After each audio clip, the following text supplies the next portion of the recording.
Hello बच्चों, आइए देखते हैं प्रश्न। यहाँ कह रहा है दर्शाइए कि मापांक में z माइनस दो बटा z माइनस तीन बराबर दो एक वृत्त निरूपित करता है। इसकी केंद्र और त्रिज्या ज्ञात कीजिए। हमें केंद्र और त्रिज्या बताना है कि क्या होगा। तो सबसे पहले तो हम क्या करेंगे, यहाँ पे मुख्य अवधारणा लिखेंगे।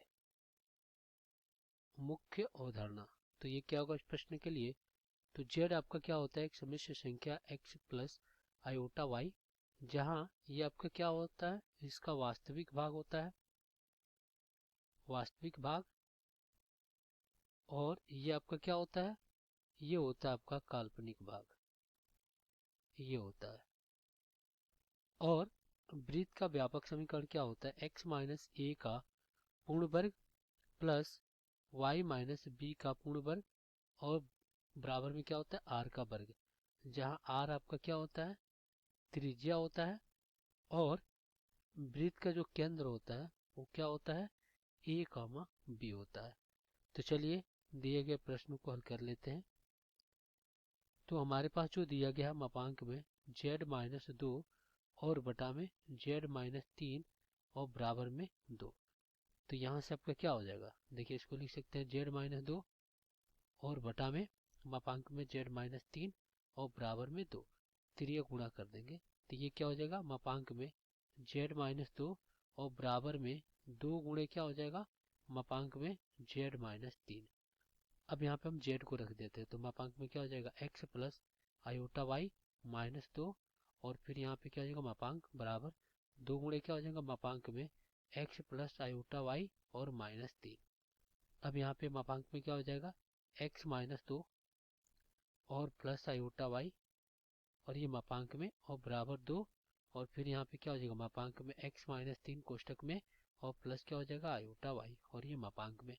अब देखिए हम अगर सम्मिश्र संख्या ये आपके पास दिया गया, इसका मापांक निकालना है तो कैसे निकालेंगे। इसका मापांक निकालते हैं। मापांक में z बराबर वर्गमूल में वास्तविक भाग का गुणांक प्लस काल्पनिक भाग के गुणांक का गुणांक, तो ये होता है। तो यहाँ से क्या हो जाएगा, यहाँ से ये हो जाएगा वर्गमूल में, वर्गमूल में हो जाएगा x माइनस दो का वर्ग और प्लस क्या हो जाएगा y का वर्ग और बराबर में दो गुणे कितना हो जाएगा, ये हो जाएगा वर्गमूल में, वर्गमूल में x माइनस तीन का वर्ग और प्लस क्या हो जाएगा y का वर्ग। अब हम क्या करते हैं, वर्ग कर देते हैं। वर्ग करने पर दोनों तरफ वर्ग करेंगे तो वर्गमूल हट जाएगा। तो x माइनस दो का वर्ग प्लस y का वर्ग और बराबर में दो गुणे कितना हो जाएगा, x माइनस तीन का वर्ग और प्लस में y का वर्ग। और एक चीज देखिए, ये आपका बड़े कोष्टक में रहेगा और फिर यहाँ पे चार रहेगा, दो का वर्ग चार होता है तो ये चार रहेगा, इसको हमने सही कर लिया। अब देखिए ए माइनस बी का पूर्ण क्या होता है, ए का वर्ग प्लस बी का वर्ग माइनस दो ए बी, तो यहाँ से एक्स का वर्ग प्लस दो दूना चार और फिर माइनस दो दूना चार एक्स और प्लस में वाई का वर्ग बराबर यहाँ पे क्या हो जाएगा चार और कोष्टक में एक्स का वर्ग प्लस तीन तरीका नौ और माइनस तीन दूना छः एक्स और प्लस क्या हो जाएगा वाई का वर्ग।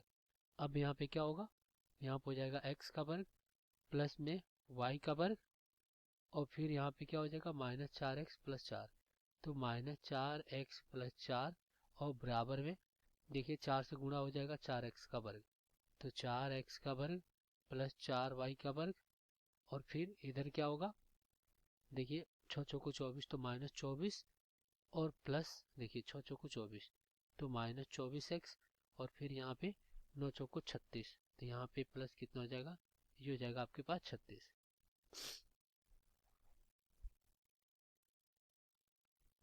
आपका 36 अब सभी को एक तरफ ले जाते हैं तो चार एक्स का वर्ग माइनस एक्स का वर्ग और प्लस चार वाई का वर्ग और माइनस वाई का वर्ग और फिर यहाँ पे क्या हो जाएगा माइनस चौबीस एक्स और प्लस कितना यहाँ पे चार एक्स और फिर इधर कितना हो जाएगा प्लस 36 और माइनस चार बाबा शून्य, तो यहाँ से आपका क्या हो जाएगा तीन एक्स का वर्ग और फिर यहाँ पे क्या हो जाएगा प्लस तीन वाई वाई का वर्ग और माइनस यहाँ पे 20x होगा और फिर यहाँ पे प्लस में कितना हो जाएगा, ये हो जाएगा 32 और बराबर में शून्य। क्यों, क्योंकि देखिए हमें पता है वृत्त का व्यापक समीकरण क्या होता है, ए एक्स का वर्ग प्लस बी वाई का वर्ग और plus two h x y plus two g 2gx plus 2fy plus c बराबर में 0। ऐसा कब होता है? जब a बराबर क्या हो b और h क्या हो आपका 0। तो यहाँ आप कहेंगे अतः यह वृत्त को निरूपित करता है, वृत्त को निरूपित करता है।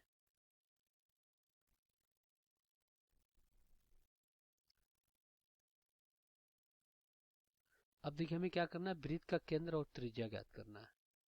इसके लिए हम क्या करेंगे, इसमें 3 से भाग दे देंगे तो हो जाएगा x का वर्ग प्लस y का वर्ग और माइनस 20/3x और प्लस में क्या हो जाएगा, ये हो जाएगा आपका 32 और बटा में 3 बराबर में 0।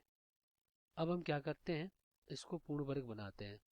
तो क्या होगा, देखिए x का वर्ग और देखिए माइनस कितना है 20/3x और फिर यहाँ पे चलिए लिख लेते हैं प्लस y का वर्ग, इधर लिख लेते हैं प्लस y का वर्ग और प्लस में 3 दूना 32/3 बराबर 0। अब देखिए इसको पूर्ण वर्ग कैसे बनाएंगे, हम क्या करते हैं इसके आधे के वर्ग को जोड़कर घटा देते हैं इसमें। तो यहाँ पे x का वर्ग और माइनस कितना हो जाएगा इसका आधा, ये हो जाएगा माइनस 20/3x और फिर इसके आधे का वर्ग को जोड़कर घटाना है।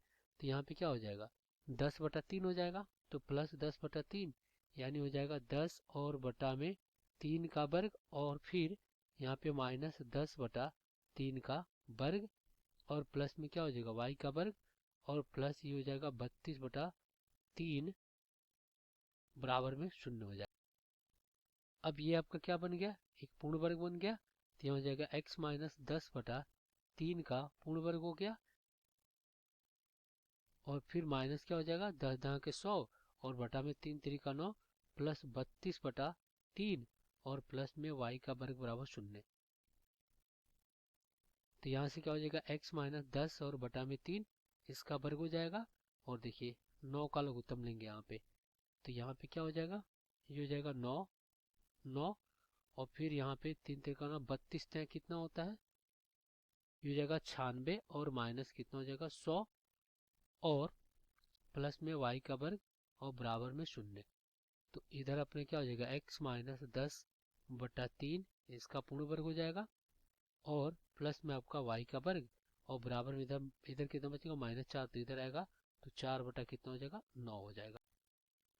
तो देखिए हम इसको क्या लिख सकते हैं, x माइनस 10 और बटा में 3 का वर्ग और प्लस y माइनस 0 का वर्ग लिख सकते हैं, y माइनस 0 का वर्ग और फिर यहाँ पे क्या हो जाएगा बराबर में 2/3 का वर्ग लिख सकते हैं।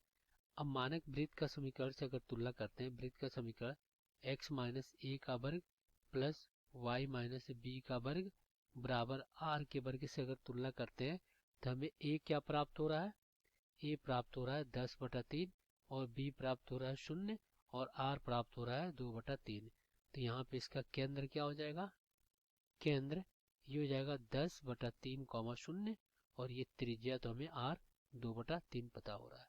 तो ये हमें केंद्र और वृत्त की त्रिज्या दोनों प्राप्त हो गई। यही आपका उत्तर हो जाएगा। आशा करते हैं बच्चों ये प्रश्न आपको समझ में आया होगा। धन्यवाद।